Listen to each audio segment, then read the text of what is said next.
Hardeep Singh Nijjar was not simply a plumber any more than Osama bin Laden was a construction engineer. He had blood on his hands through multiple attacks, and therefore, while Secretary of State Blinken may after the fact say that the United States will always stand against transnational repression.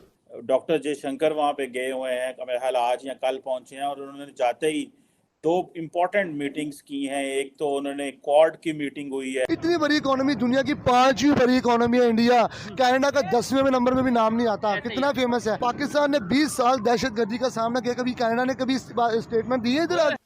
We're actually being hypocritical if Secretary Blinken makes that statement, because after all, what we're talking about isn't transnational repression, we're talking about transnational terrorism. अमेरिकी जहाज भी नहीं आता यहाँ। इधर आना किसने है? इधर वाले बाहर भाग रहे हैं। पाकिस्तान के 60% लोग बाहर जा चुके हैं, बाहर इन्वेस्ट कर रहे हैं पैसा। दूसरा एक I2U2 जिसमें India, Israel, United Arab Emirates और अमेरिका भी मौजूद है, इनकी मीटिंग्स भी हुई हैं।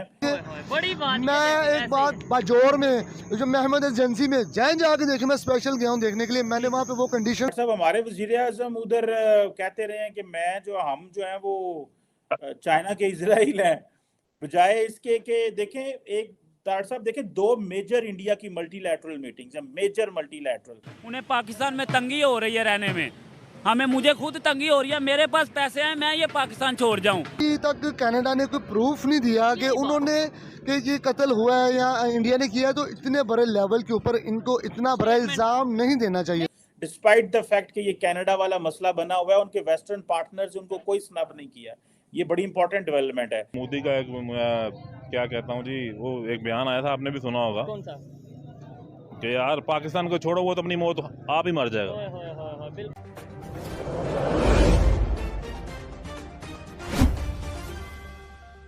ये जो जयशंकर साहब आए हैं न्यूयॉर्क में, उनकी तो बड़ी ज़बरदस्त मीटिंग्स हो रही हैं। क्वाड की लीडरशिप के साथ वो मिले हैं, अमेरिकी वज़ीर ख़ारजा से भी मिले हैं, ऑस्ट्रेलियन से भी, जापानीज से, हंसदे खेड़दे ने पे।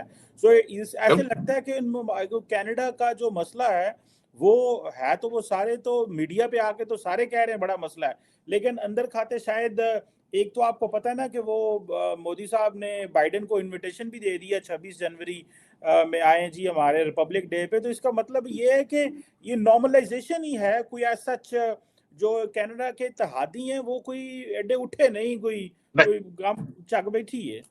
चीमा साहब, मैं आपको लोकल न्यूज का बताता हूँ, कनेडियन न्यूज और अमेरिकन न्यूज में इसमें क्या हो रहा है। बिल्कुल डेफिनेटली मैं कुछ नई चीजें भी आपके सामने रखना चाहता हूँ। एक तो जैक सोल्वन जो कि एनएसए हैं अमेरिकन, उन्होंने एक स्टेटमेंट दी है जिसमें थोड़ा सा उन्होंने एक लफ्ज इस्तेमाल किया, नो कंसेशंस, कि अगर कुछ प्रूव हुआ तो भारत को कंसेशंस नहीं देंगे। उसको भी भारतीय मीडिया ने उठाया है। यहाँ पे जो कनेडियन मीडिया है उसमें चीजें सारे इसका बैकग्राउंड निकल रहा है कि जून और अगस्त में कनेडियन जो एनएसए है वो हैज गॉन टू इंडिया।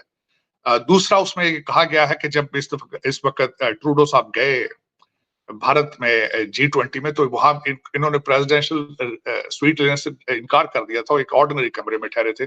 और फिर जब जहाज उनका खराब हुआ, उनको प्रेसिडेंशियल जहाज की ऑफर की गई और उन्होंने रिफ्यूज की, तो 2 दिन वहां बैठे रहे। तो इन चीजों को पहले ही अब जो वो 2-4 जमा किया। अभी कनाडा ने कोई अभी खबर भी इंटरनेशनली चल रही है कि भाई बगैर प्रूफ के। अली भाई आप इसके ऊपर मैं 1-2 बातें करना चाहूंगा यहाँ पे, क्योंकि ये बहुत बड़ी इकोनॉमीज का मसला है। ठीक है, ये कोई छोटे लेवल की बात नहीं है। सबसे पहले तो बात ये होनी चाहिए थी, ये जो प्राइम मिनिस्टर साहब जो कनाडा के, उन्होंने खुद ये बात कर दी। पहले कोई नीचे वाला कोई लेवल पे कोई वजीर इस तरह की बात करता, मिनिस्टर लेवल पे बात करते, फिर इस बात को हैंडल किया जाता।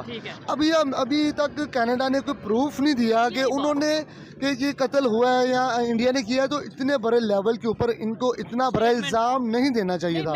मेरा भी थोड़ा सा पॉइंट ऑफ व्यू यही है कि देखें, लेट्स सपोज मैं आप पे इल्जाम लगा देता हूँ, इन पे इल्जाम लगा देता हूँ। डॉक्टर जयशंकर वहाँ पे गए हुए हैं, मेरे ख्याल आज या कल पहुंचे हैं, और उन्होंने जाते ही 2 इम्पोर्टेंट मीटिंग्स की हैं। एक तो उन्होंने क्वाड की मीटिंग हुई है जिसमें आपको पता है जापान है, अमेरिका है, ऑस्ट्रेलिया है और इंडिया है। और दूसरा एक I2U2 जिसमें India, Israel, United Arab Emirates और अमेरिका भी मौजूद है। इनकी मीटिंग्स भी हुई हैं, और यहाँ पे तो बातें हो रही हैं कि जॉइंट स्पेस वेंचर होना चाहिए। ये I2U2 ने आज अनाउंस कर दिया है। डॉक्टर साहब हमारे वजीर आजम उधर कहते रहे हैं कि हम जो है वो चाइना के इजराइल हैं, बजाय इसके कि देखें एक डॉक्टर साहब देखें 2 मेजर इंडिया की मल्टीलैटरल मीटिंग्स हैं, major multilateral, despite the fact कि ये कनाडा वाला मसला बना हुआ है, उनके वेस्टर्न पार्टनर्स उनको कोई स्नब नहीं किया। ये बड़ी इंपॉर्टेंट डेवलपमेंट है। आप कैसे देखते हैं हमारे प्राइम मिनिस्टर ने, चलो एक दो थिंक टैंक्स में उन्होंने बात की है, बाकी तो बायलैटरल बातें चल रही हैं, इसका मतलब है कि मल्टीलैटरली जो इंटरनेशनल इंस्टीट्यूशंस हैं उसमें इंडिया तगड़ा है और हम सिर्फ इंडिविजुअल बात मीटिंग्स कर रहे हैं, जिसका मैं जाती तौर पे समझता हूँ कि इस तरह के बड़े फोरम पे ते लंघदे ही मुलाकात नहीं हो जानी है।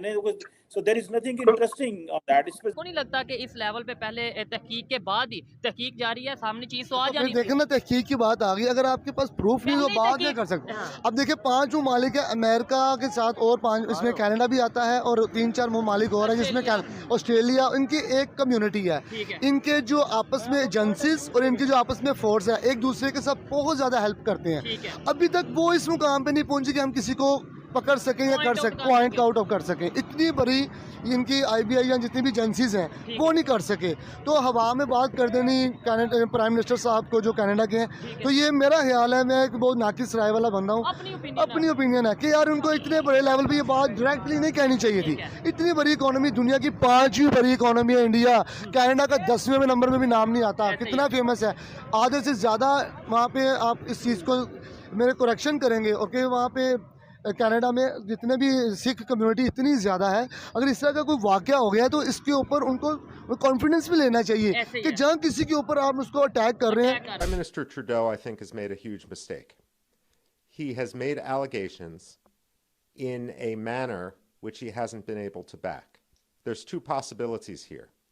Either he was shooting from the hip and he doesn't have the evidence to support the accusations he made against the Indian government, or there is something there, in which case he needs to explain why his government was sheltering a terrorist with blood on his hands. Now, there has been some reporting about, how weeks before the world leaders were to meet in Delhi, Canada did approach its allies to jointly raise this issue at the summit.